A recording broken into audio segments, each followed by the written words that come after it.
আদি মণ্ডলীর সঙ্গবদ্ধ জীবন, শিষ্যচরিত 2 অধ্যায় 42 থেকে 47 পদ। ফেরেশতারা যা কিছু উপদেশ দিতেন সকলে তার নিষ্ঠার সঙ্গে শুনত। তারা মিলেমিশে জীবনযাপন করত এবং নিয়মিতভাবে রুটি ছেঁড়ার অনুষ্ঠানে ও প্রার্থনার সভায় যোগ দিত।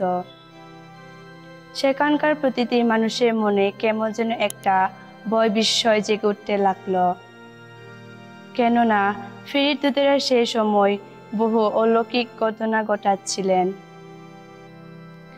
বহু ঐশ্বর নিদর্শন দেখাচ্ছিলেন।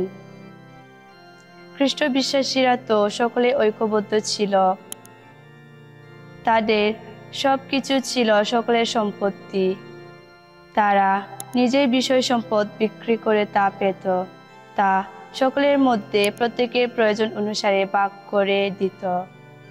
দিনের পর দিন তারা এক প্রাণ হয়ে নিয়মিতভাবে মন্দিরে যেত এবং তাদের ঘরে রুটি ছেঁড়া অনুষ্ঠান করত।